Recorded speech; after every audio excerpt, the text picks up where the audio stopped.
yo podría así ya latearlas y contarles desde el principio, así desde chica que me gustaban más rompecabezas, entonces mis papás se iban de carrete con los amigos y yo con mi hermana me quedaba en una pieza con la nana, la Jessica, así que lo pasábamos increíble cada vez que se iban y teníamos una bolsa de basura llena de rompecabezas. Entonces, todas las piececitas de armar autitos mecánicos, los legos, los puzzles.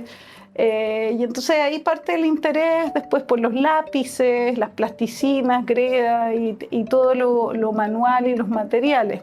Decidí estudiar arte y mi mamá me decía, Maquita, estudia lo que quieras, yo lo único que quiero es que seas feliz, pero igual vas a terminar siendo profesora, yo no sé, artista en Chile y todo, y me morí el susto, por supuesto de cobarde, no estudié arte, estudié un año de arquitectura, me encantó arquitectura, y después entré como en una crisis y ahí dije, no puedo ser tan cobarde, voy a estudiar arte así me muera de hambre.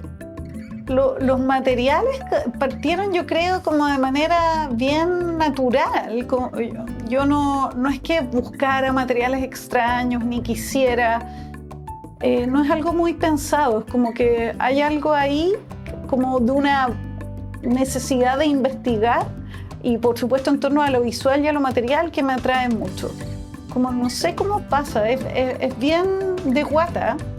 Es como un enamoramiento por estos materiales, estos objetos, y luego de eso empiezo a manipularlos, a pensar todas las posibilidades que tiene, y ahí en el hacer me doy cuenta entonces de las infinitas posibilidades. Yo creo que nunca se agotan, nunca se me ha agotado un material, es simplemente que me enamoro de otro y dejo ese en el camino. Y mi fijación por todo esto del mundo de la construcción, aparece la volcanita y parto trabajando cordilleras y después derivo en formas más abstractas, geométricas. Entonces trabajo la escultura y después de eso me voy de viaje, me voy a Londres y que quizás no volvía, finalmente estuve afuera solo un año, pero en ese irme pensé que solo iba a dibujar porque ya no iba a tener talleres, tenía que andar más liviana, entonces claramente era un corte con la volcanita. Y ahí inmediatamente me encontré con unas esponjas en la primera casa que arrendamos, pues, debajo en la plato, que me encantaron los colores, empecé a amarrarlas con unos cables que habían ahí, y ahí entonces no paré de fijar mi mirada en todas las tiendas, en todos los lugares, casas que iba, y tenía una esponja distinta, entonces ahí partí. Y en un chino, en un Paulandia, me encontré con el alambre de jardín.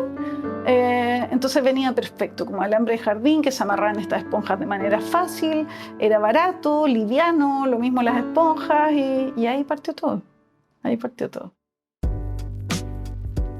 Sobre los procesos creativos ya, surge entonces este encantamiento, el material, me enamoro, el material, y entonces después que me enamoro empieza el coqueteo y el toqueteo. Entonces después empiezo inmediatamente a manipular, a doblar, a flectar, en el caso de la volcanita, a tallar, probar distintas herramientas. Entonces, si bien no es un proceso tan mateo de que yo estudio y voy escribiendo, porque he tratado de hacer ese proceso, pero es una lata para mí después y se me escapa de las manos. Entonces, simplemente es probar. Es como ensayo-error, esto sirve, esto no, y después de nuevo algo me conquista de eso que doblé, plegué, pegué, y entonces me quedo con eso y ahí hay un proceso de mucha insistencia.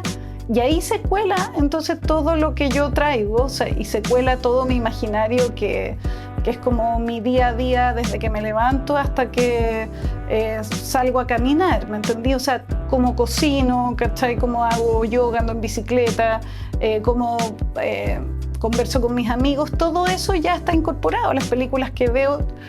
Todo eso aparece acá, como mis gustos que no tienen que ver con algo tan docto ni estudiado, sino que de alguna manera empiezo a hacer esos cruces muy intuitivamente y entonces todo esto unido a la investigación del material y este toqueteo y estas pruebas, ¿cierto? Y esta investigación, pero plástica, absolutamente, porque como digo, no tomo nota. Lo he intentado, pero soy como muy desordenada para eso, ¿no?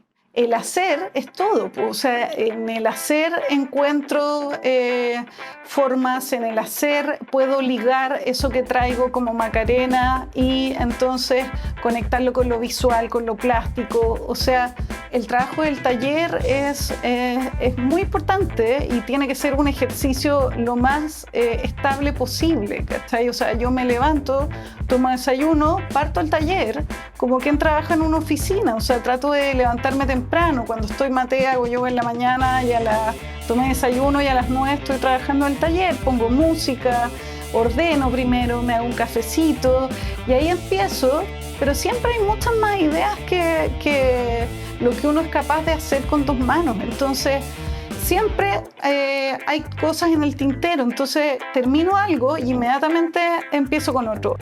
Pero es muy entretenido el trabajo de taller porque ahí se te ocurren más cosas, porque también es una pelea con la materia, entonces la materia parece estar viva, entonces tú la miras, te gana, después tú vas, le devuelves algo y así es un pimponeo hasta que se termina.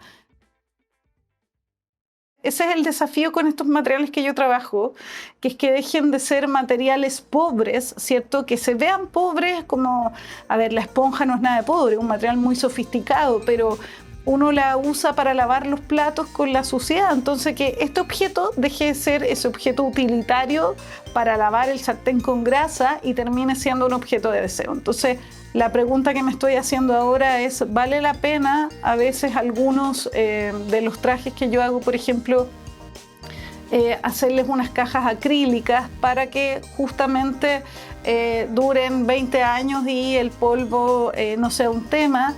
Pero ahí me lo cuestiono porque a mí me gustan estos trajes por sí solos. Encuentro que no necesitan estas cajas acrílicas, ¿ya? Pero ahí estoy viendo cómo resolver eso para que puedan durar, ojalá, para los nietos, los tataranietos. No míos, pero quién sabe de quién.